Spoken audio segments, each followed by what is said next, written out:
Celui qui n'entre pas par la porte dans la bergerie, mais qui monte par ailleurs est un voleur et un brigand. Mais celui qui entre par la porte est le berger de brebis. Le portier lui ouvre et les brebis entendent sa voix. Il appelle par leur nom le brebis qui lui appartiennent et il les conduit dehors. Lorsqu'il a fait sortir toutes ses propres brebis, il marche devant elles et les brebis les suivent parce qu'elles connaissent sa voix. Elles ne suivront point un étranger, mais elles fuiront loin de lui parce qu'ils ne connaissent pas la voix des étrangers. Jésus leur dit cette parabole, mais ils ne comprirent pas de quoi il leur parlait. Jésus leur dit encore, en vérité, je vous le dis, je suis la porte de brebis. Tous ceux qui sont venus avant moi sont des voleurs et des brigands. Mais le brebis ne les ont point écoutés. Je suis la porte. Si quelqu'un entre par moi, il sera sauvé. Il entrera et il sortira, il trouvera de pâturage. Le voleur ne vient que pour dérober, égorger et détruire. Moi, je suis venu afin que les brebis aient la vie et qu'elles les aient en abondance. Je suis le bon berger. Le bon berger donne sa vie pour ses brebis. Mais le mercenaire, ce n'est pas le berger, et à qui n'appartiennent pas le brebis. Voit venir le loup, abandonne le brebis, et prend la fuite, et les loups le ravit et le disperse. Les mercenaires s'enfuient parce qu'il est mercenaire, et il ne se met point en peine de brebis. Donc, je suis le bon berger. Je connais mes brebis et elles me connaissent. Comme le Père me connaît et comme je connais le Père, je donne ma vie pour mon brebis. J'ai encore d'autres brebis. Ils ne sont pas dans cette bergerie. Celles-là, il faut que je les amène. Elles entendront ma voix. Il y aura un seul troupeau, un seul berger. On peut s'arrêter là. Amen. Et la deuxième lecture se trouve dans le psaume 23, que nous connaissons tous. Il n'y a que 6 lignes à lire, ou 6 chapitres, 6 versets et chapitres. On peut le lire rapidement. L'Éternel est mon berger, je ne manquerai de rien. Il me fait reposer dans de verts pâturages. Il me conduit, me délivre des eaux paisibles. Il restaure mon âme. Il me conduit dans les sentiers de la justice à cause de son nom. Quand je marche dans la vallée de l'ombre de la mort, je ne crains aucun mal, car tu es avec moi. Ta roulette de bâton me rassure. Tu dresses devant moi une table. En face de mes adversaires, tu oindris ma tête et ma coupe de bord. Oui, le bonheur et la grâce m'accompagneront tous les jours de ma vie et j'habiterai dans la maison éternelle jusqu'à la fin de mes jours. Acclamons pour la parole de Dieu. Est-ce qu'on peut se rasseoir, s'il vous plaît? Ces 2 passages que nous venons de lire, les 2 lectures que nous avons faites, c'est le verset ou c'est le livre qu'on a l'habitude de lire. Mais aujourd'hui, ce n'est pas aussi nouveau. Nous allons parler dans le thème, juste un rappel. Le rappel de ce thème, c'est Christ le bon berger. C'est ça le thème. Christ le bon berger. Amen. Quand on parle du berger, on voit par là, c'est lui qui paie le brebis, c'est lui qui conduit, c'est lui qui encadre, c'est lui qui fait tout pour le brebis. Il faut qu'il y ait encore le berger et de l'autre côté les brebis. Amen.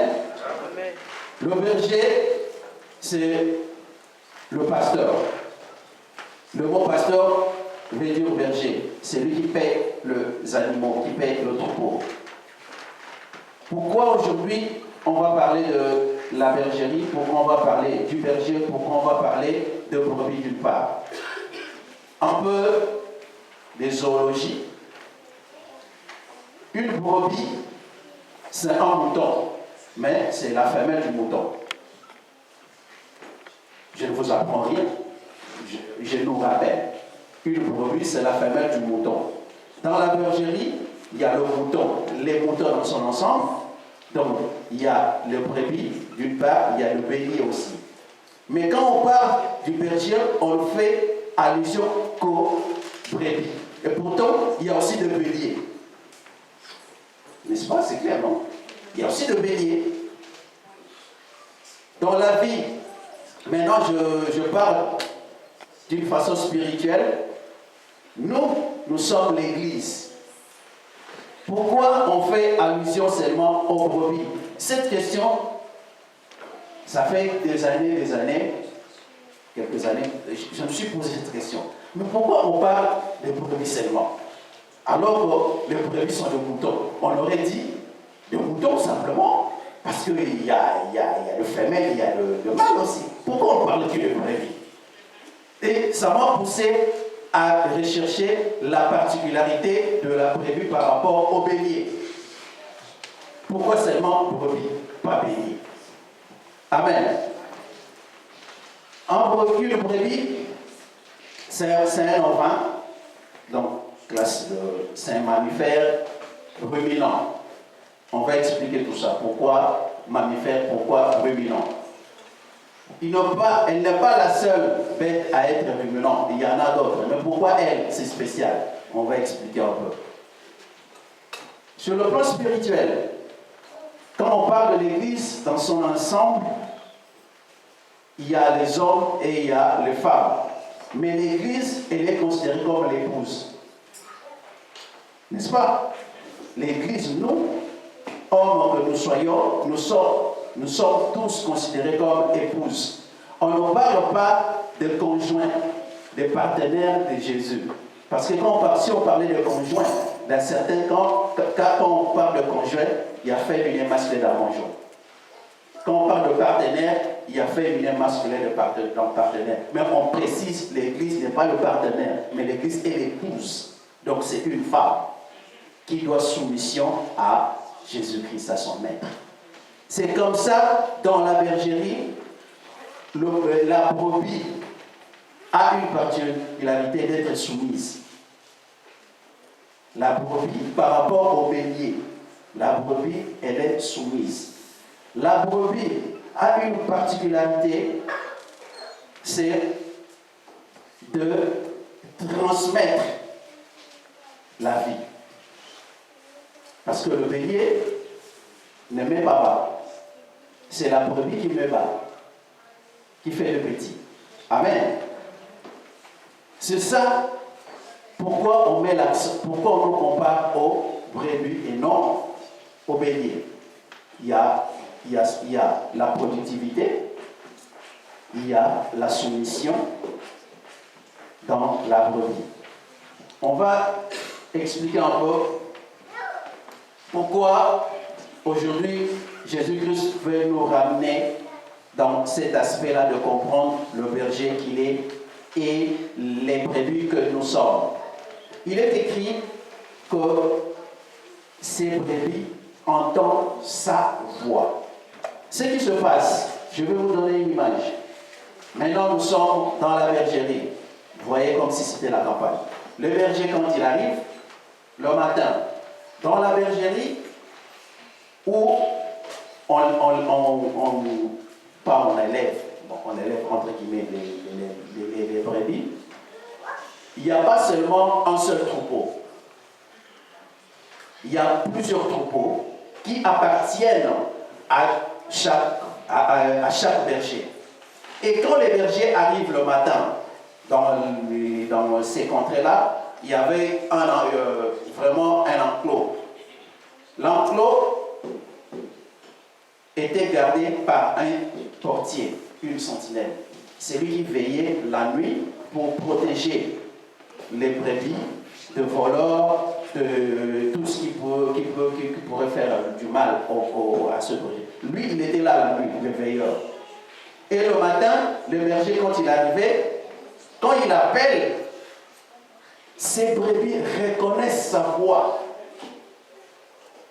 Ils peuvent venir 2, 3, 10 au même moment et ils appellent au même moment. Chaque troupeau reconnaît la voix de son maître.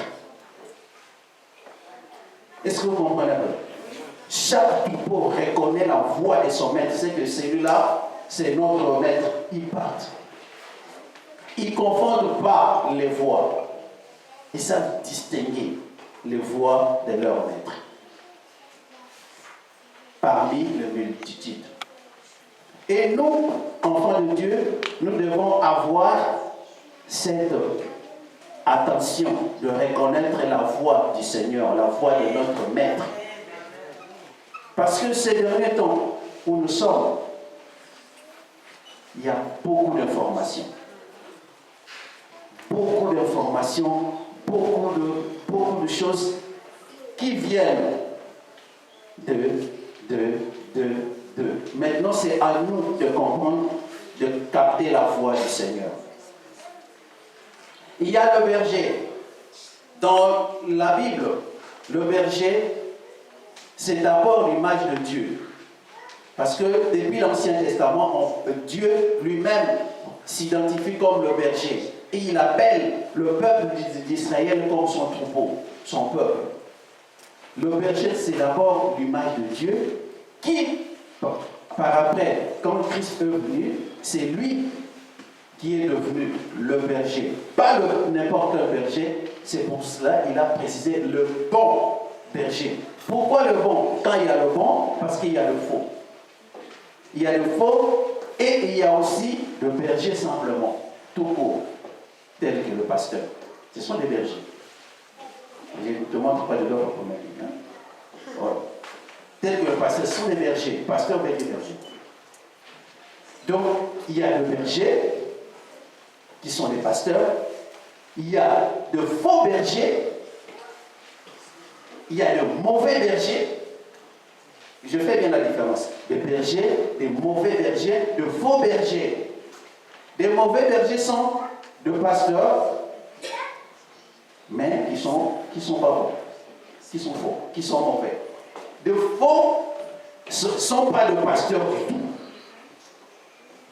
Mais c'est des personnes qui ont mis la peau de berger pour se dire que nous sommes bergers et ils conduisent le peuple à la dérive.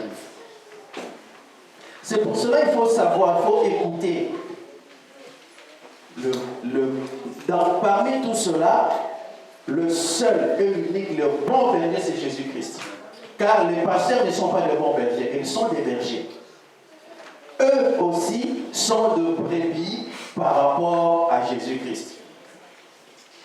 Amen.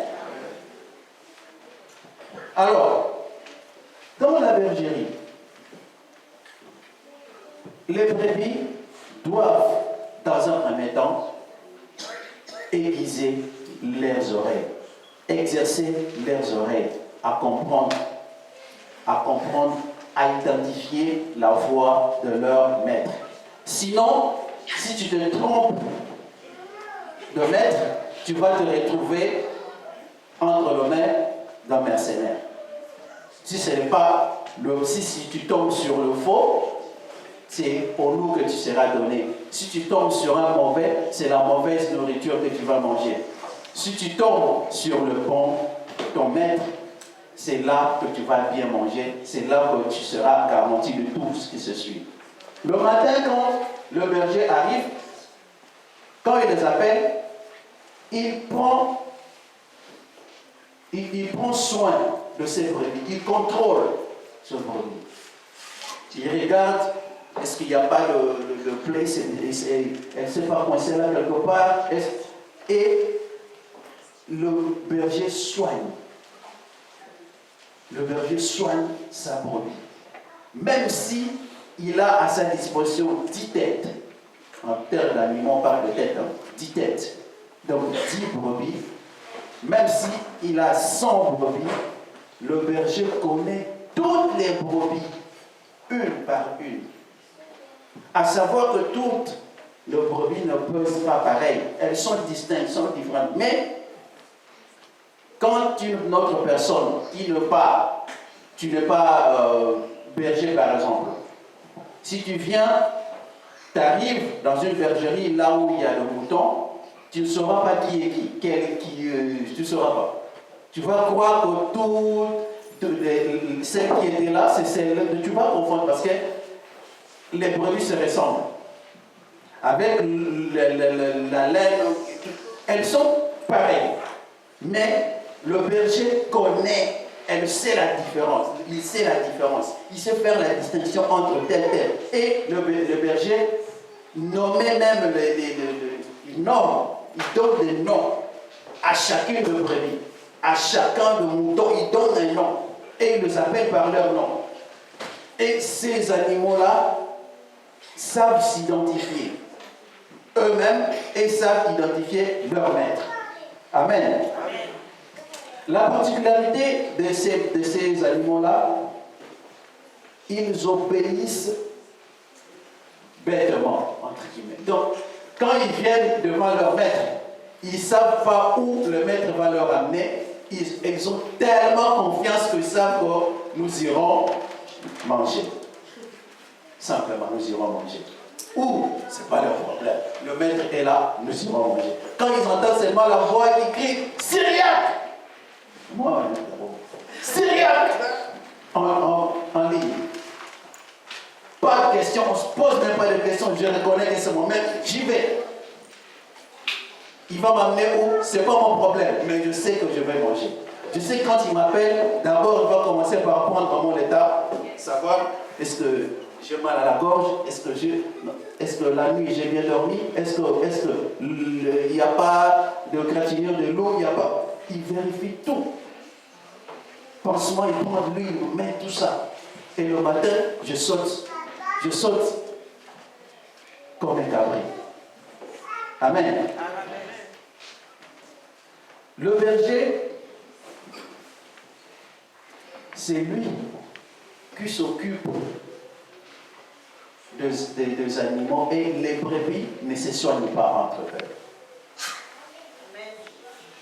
Une brebis ne peut pas soigner une autre brebis.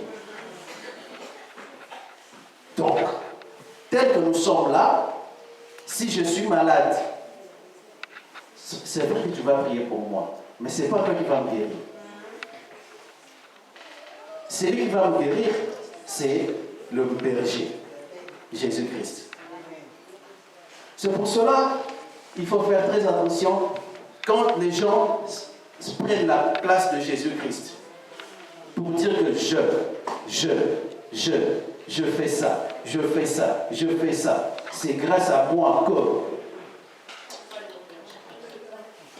Attention, c'est un berger, mais quel berger? Faux, mauvais, à toi de mettre ce qui le suffixe, qui se préfixe sur quoi, qui vient après, l'adjectif qui vient après. C'est lui qui soigne, c'est lui qui guérit, c'est Jésus-Christ. Une brebis ne soigne pas l'autre brebis. Parce que le berger humain, les bergers sont, elles aussi, comme j'avais dit, sont eux aussi des brebis comme nous.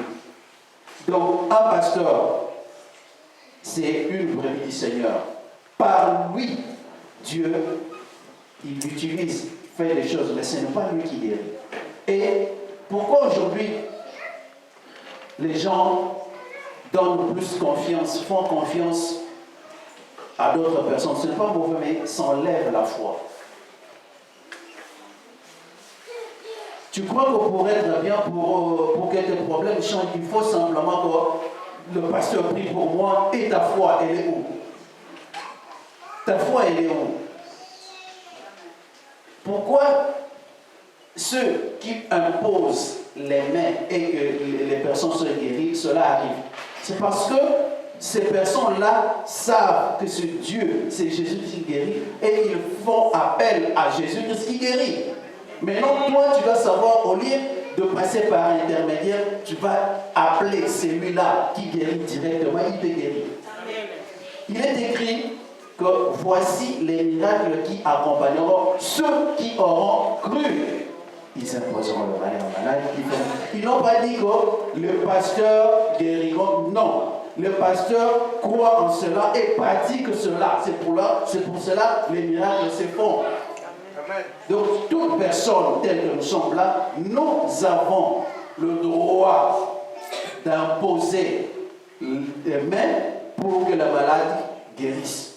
Pour que la maladie guérisse. Les miracles qui accompagnent ceux qui auront cru.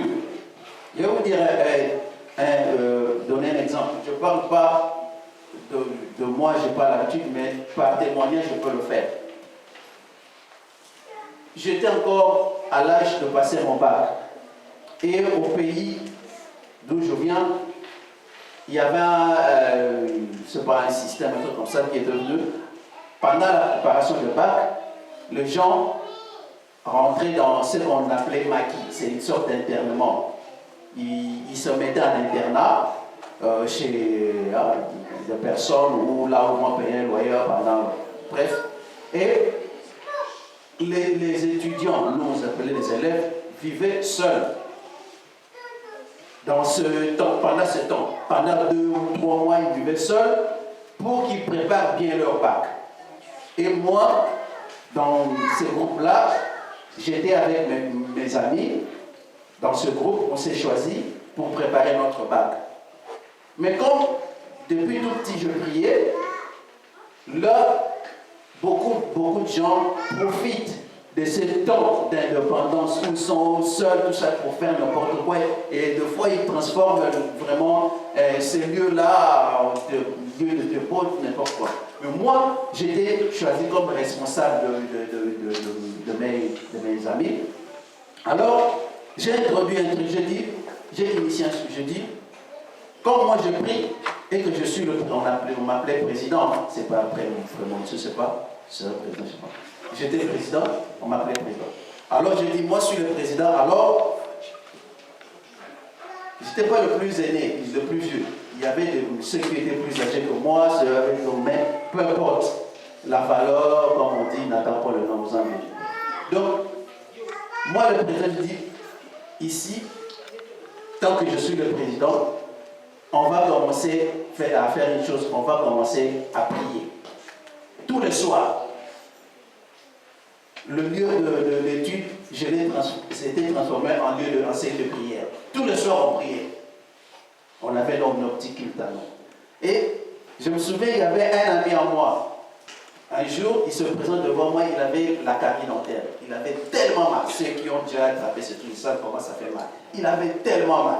Il s'appelle Jules, je me souviens encore de son nom. Pas Julien, Jules. Donc, il se met devant moi, il s'approche, il dit, vraiment, je veux que tu pries pour moi. On a prié, je lui ai posé les mains.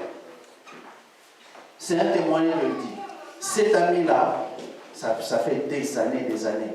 Un jour, il m'a appelé, il m'a dit, Cyril, tu sais, ma carie dentaire, elle est partie depuis le jour que tu m'avais posé les mains. Je n'étais pas encore serviteur, j'étais encore choriste. J'étais serviteur, des postes de serviteur. J'étais choriste. Ah, j'étais choriste. J'ai imposé les mains à mon ami, et cet ami-là, c'est lui qui a témoigné que depuis ce jour-là, la carie dentaire était partie. Donc, simplement pour nous dire que nous avons, par Jésus-Christ, le pouvoir de faire des choses que nous-mêmes nous ignorons.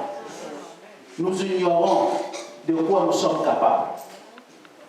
Dans la bergerie, il y a un aspect qui est très important. À part le fait d'écouter la voix du maître, l'obéissance. Je ne sais pas, je vais revenir le dimanche passé quand on nous a prêché. À la conclusion, on nous a dit 3 choses. Je n'avais pas écrit, mais j'avais relayé parce qu'il faut être attentionné. On nous a dit 3 choses. Il faut avoir la foi, la crainte et l'amour. C'était ça en conclusion. C'est ça, pasteur. Alors, de toutes ces choses-là, comme on sort, on continue dans cette mouvance-là du Saint-Esprit, c'est le Saint-Esprit qui fait que ton oreille s'habitue à entendre la voix du Maître. C'est le Saint-Esprit. Et aujourd'hui, quand on est en train de parler par rapport à ça, je me dis, il y a une chose.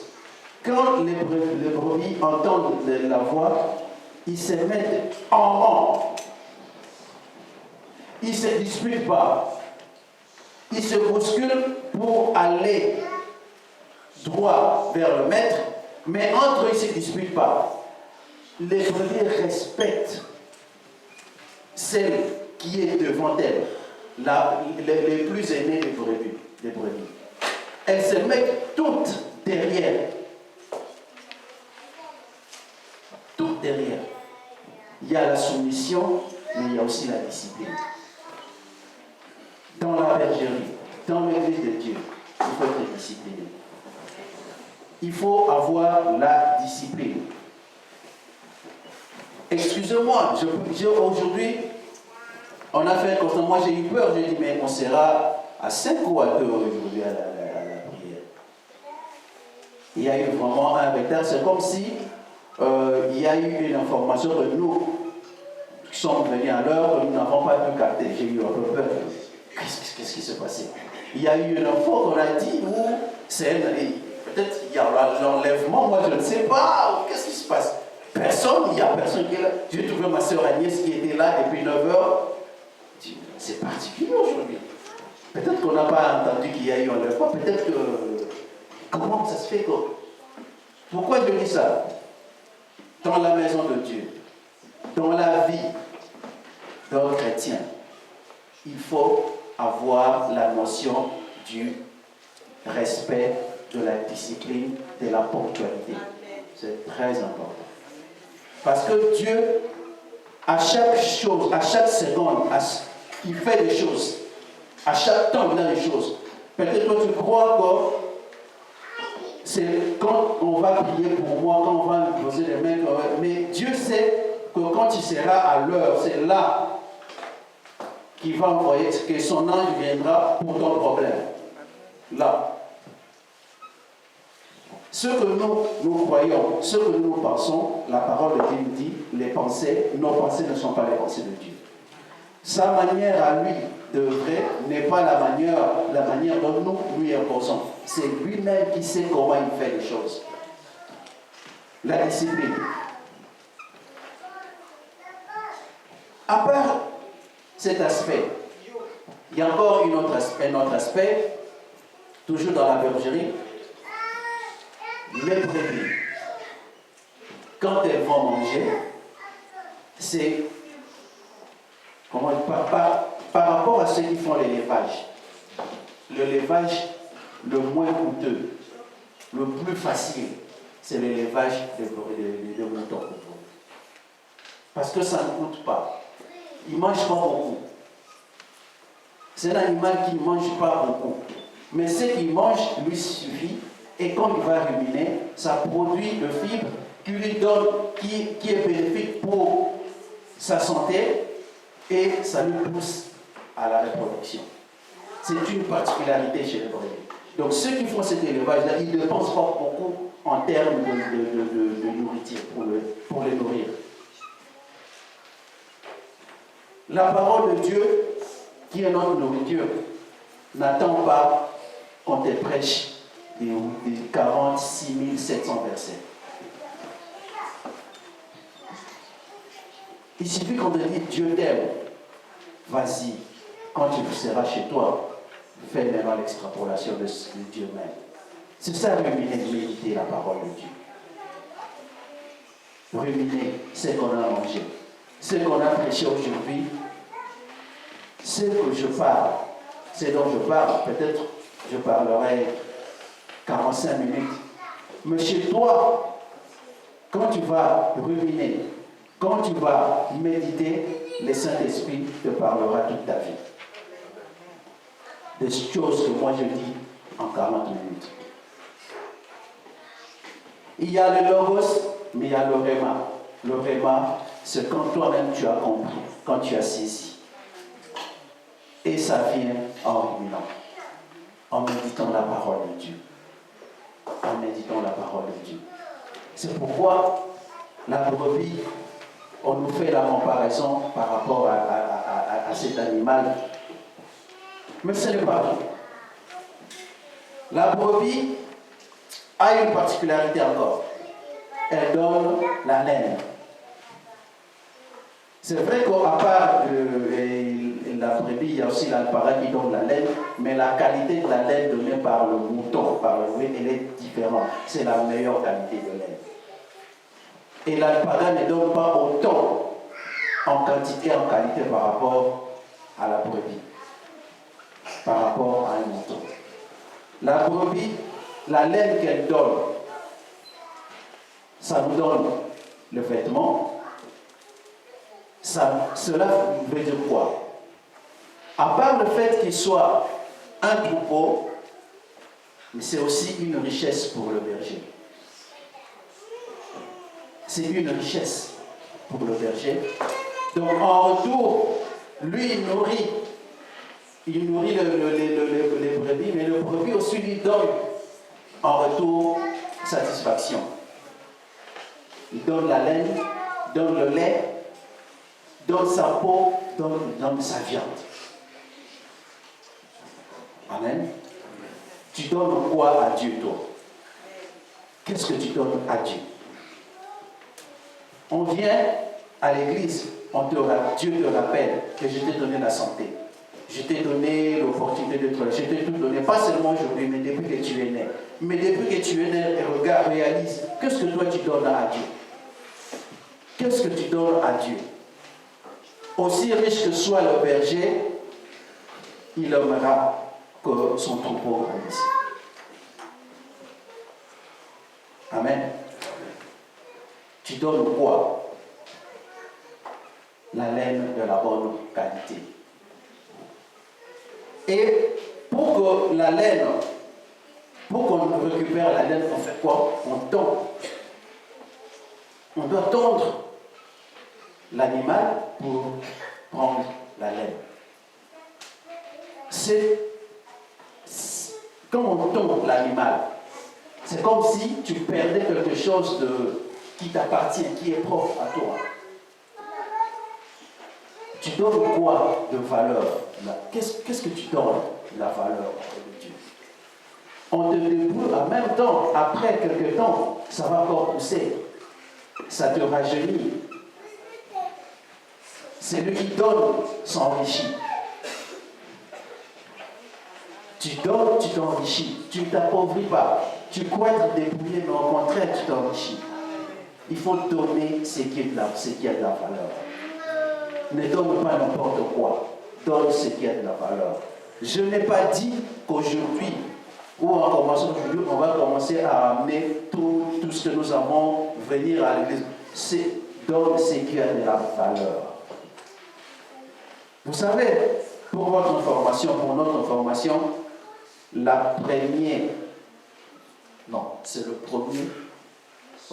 premier bétail adopté, domestiqué par l'homme. C'est le mouton, la brebis. C'est le premier espèce animale qui a été domestiqué par l'homme. Cela veut dire que depuis que cette espèce a été créée, c'est une espèce qui a été créée uniquement pour être dirigée, connue par l'homme. Tel que nous sommes là, nous devons comprendre que nous ne sommes pas venus d'un hasard, pardon.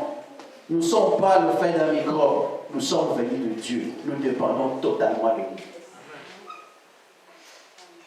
Nous dépendons totalement de lui. Celui qui ne dépend pas de Dieu vivra. Oui. Mais comment? Dans quelle bergerie? La brebis a une autre spécificité, c'est de savoir, elle peut manger avec les vaches. avec les pauvres. Elle peut manger ensemble, sans qu'il y ait de trouble, sans qu'il y ait de conflit, parce qu'elle n'est pas conflictuelle. Mais nous, il y a des personnes qui sont autour de nous avec qui on ne se parle pas. On a des problèmes de voisinage. On a des problèmes même entre collègues au travail, tout ça.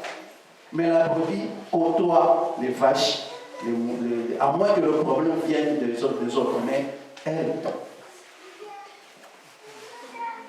sans conflit, tranquille. Aujourd'hui, on est toujours dans la bergerie aujourd'hui. Un autre aspect de cet animal, elle ne supporte pas l'isolement. Une brebis seule, elle est stressée. Elle est stressée, elle se sent en insécurité. Les brebis vivent toujours en troupeau, en groupe. Toujours. Seule, elle est stressée, elle est en sécurité, elle ne sait pas où aller, elle est stressée. C'est comme ça qu'elle est créée, cet animal. Elle se sent en sécurité en groupe. C'est pourquoi l'Église, l'Assemblée de Dieu que nous sommes, c'est très important pour nous les enfants de Dieu, d'être ensemble. Quand le prédateur arrive pour chasser, pour attraper une brebis, qu'est-ce qu'il fait? Il commence à disperser. Pour que celle qui sera isolée, qu'il l'attrape. Parce qu'il ne peut pas attraper, manger toute la bête en même temps, c'est impossible. Il doit le disperser. C'est pour cela que le diable, il vient s'aimer des conflits, des incompréhensions, des choses, pour que tu sois isolé, pour que j'ai un problème avec ma soeur Sylvia, pour que je ne prie pas pour elle. Qu'on me dise des choses, tout ça, elle aussi. Moi qui croyais qu'elle est, elle est bien, mais il faut qu'il y ait des personnes qui viennent te dire des mains, qui ajoutent des mains derrière mains. Tel que tu vois Papa Hippo. C'est un hypocrite. Non, je n'ai pas dit ça. Non, c'est un hypocrite Papa Hippo. Ah bon? Moi je le vois. Ah non. Des choses comme ça. Pour qu'il y ait l'amour que j'ai envers lui, c'est refroidisse. Qu'il y ait des grains, des choses, tout ça. C'est ça ce que veut le diable. Votre pasteur, oui, il est bien, mais... Non, je ne veux pas le mais, il est bien. Arrête-toi là. Mais là, non, c'est pas mon problème. C'est pas mon problème. Mais non, arrête-toi là. On m'a dit, on m'a expliqué, lui, on l'a, le jour où on va l'attraper, le on l'a. Il va fuir ce monde, le on là. On, tu as vu, non, on. C'est ce que fait le diable. C'est ce que fait le diable. Pour qu'on ne soit pas ensemble, pour qu'on ne soit pas unis, n'abandonnez pas vos assemblées. Ceux qui abandonnent leurs assemblées à cause de découragement parce que telle personne a dit parce que telle. C'est ce que veut le diable pour attraper. Il n'y a pas seulement le loup, il y a d'autres prédateurs tout autour. Il y en a ceux qui s'introduisent dans la bergerie. Il y en a ceux qui rôdent autour, cherchant qui dévorera. Il est là tout le temps. Tout le temps. S'il ne passe pas par Magdala, il va passer par Yohan. S'il ne trouve pas Yohan, il va chez Kirk. S'il ne trouve pas, ainsi de suite. C'est élevé, c'est tout le temps. Tout le temps. C'est comme ça. Cherche tout le temps. Un jour, j'étais en train de parler avec une soeur, je dis, quand on vient de dire quelque chose, on dit que pendant 5 minutes, on parle du mal de 5 minutes. 5 minutes seulement pour Papa Richard. Toi, quand on te parle du mal, regarde ta montre. Ok, tu as fini, ok. On a fait 5 minutes. On a médité sur Papa Richard. Maintenant, on va prier 15 minutes pour lui. Tu multiplies par 3. Ah oui. On a parlé du mal pendant... Laisse la personne parler, écoute tout. Ok. Moi, je regarde la montre. Ça fait combien? 15 minutes. Ma soeur, maintenant, on va prier pendant 45 minutes pour que Dieu l'aide. La personne ne reviendra plus.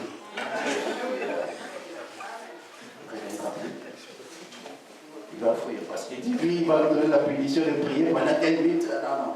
10 minutes de médisance, c'est très bien. 1 heure de temps de médisance, c'est facile. Mais 10 minutes de prière, c'est long. Surtout prier en faveur de... C'est très long. Il reste en groupe, uni. Une autre particularité, j'étais loin, j'étais avec les bergers, je côtoyais les bergers.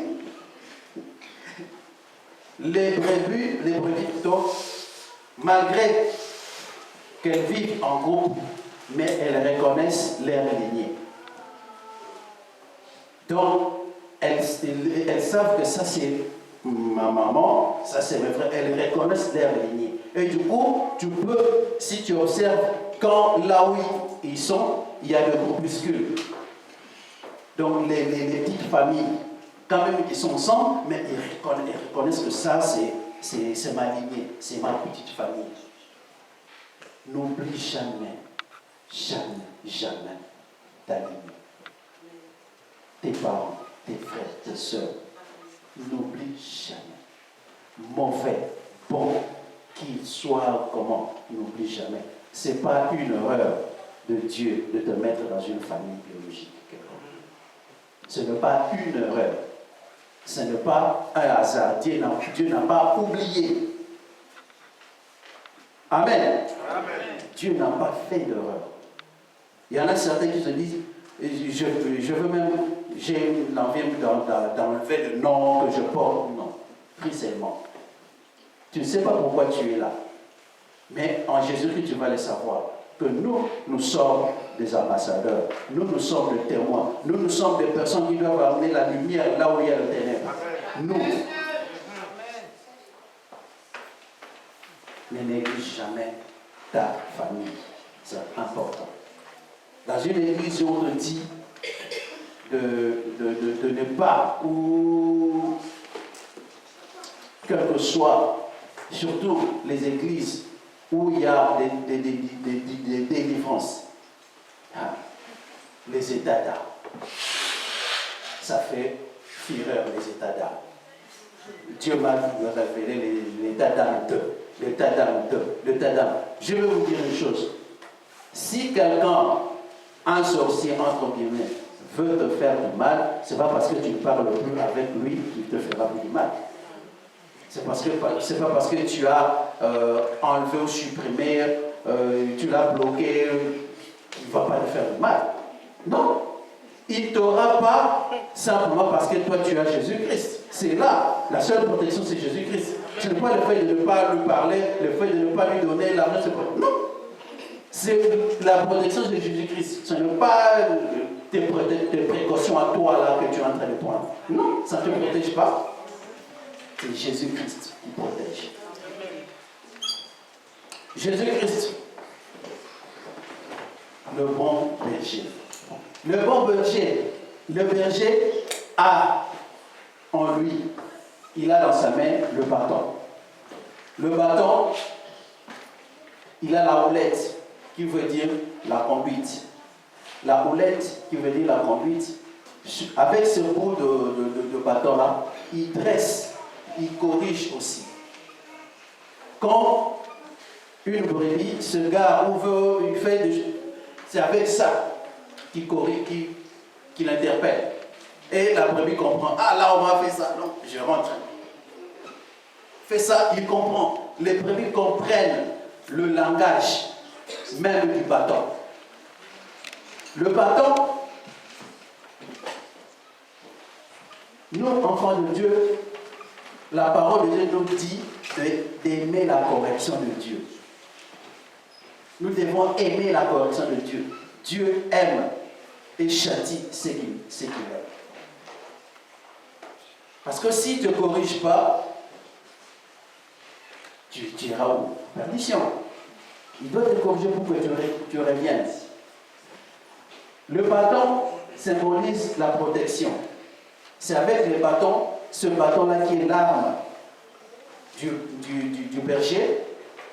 C'est avec ce bâton-là qu'il attaque les prédateurs.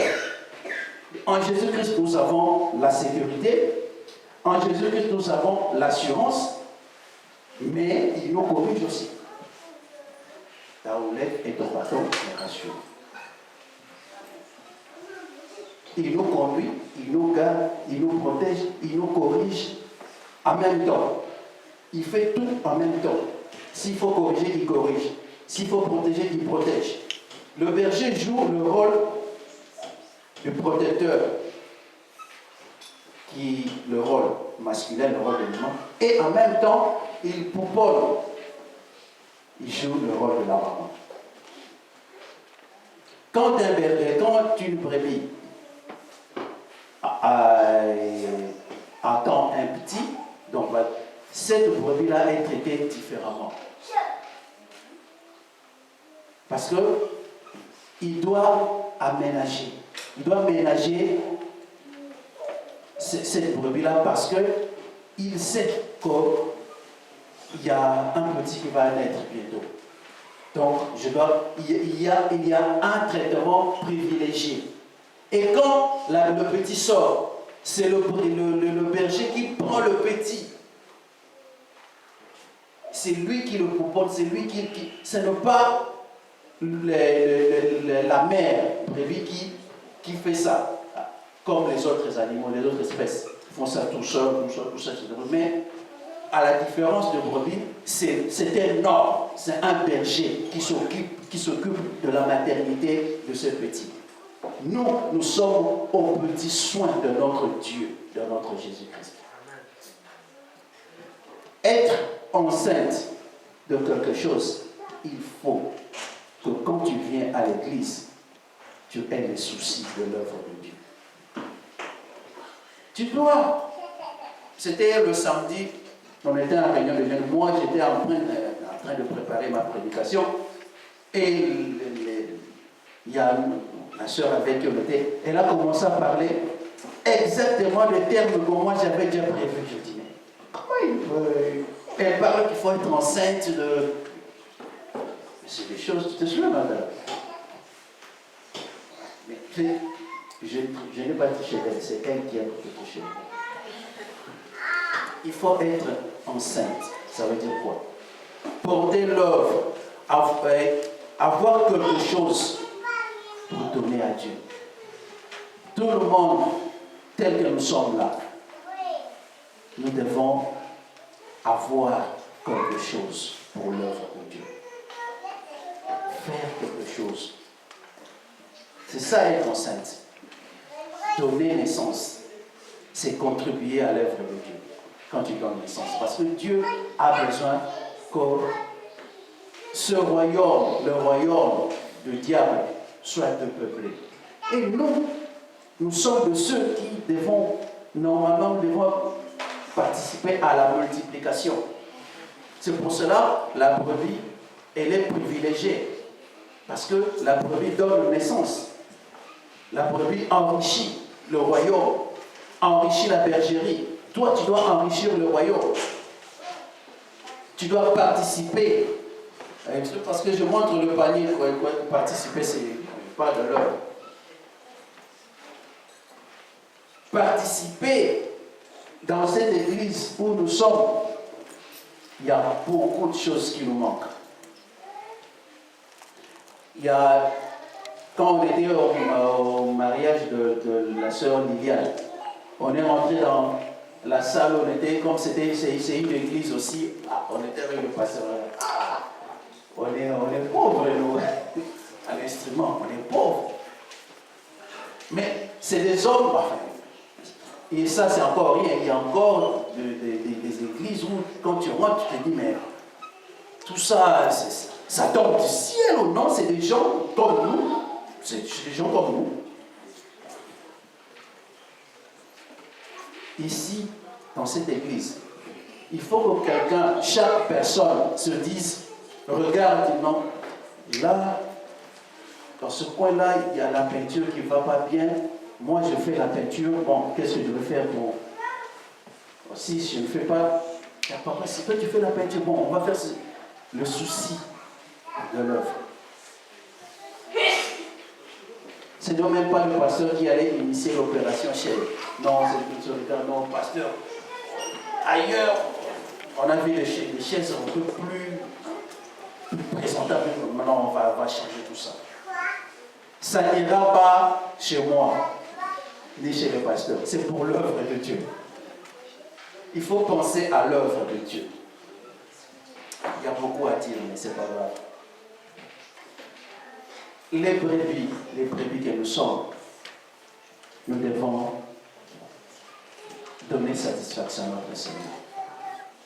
Donner satisfaction à notre Seigneur, c'est lui redonner ce qu'il attend de nous. L'adorer, le louer, le servir. C'est ça qui va faire la fierté. Mais aussi notre comportement. On ne peut pas être une brebis galeuse. Tu risques de contaminer les autres. Une brebis malade, elle est mise au soin. Si elle n'arrive pas à être soignée, elle aura un autre traitement. Elle ne sera pas là pour qu'elle reproduise, mais elle sera là bon pour la viande à manger. Si cette maladie-là ne peut pas nuire à l'être humain. Contrairement à aux bergeries humaines, où les hommes sont des propriétaires, le but c'est de faire de l'argent, s'enrichir. Mais notre Dieu, Jésus, nous veut dans sa bergerie pour que nous ayons la vie à l'abondance.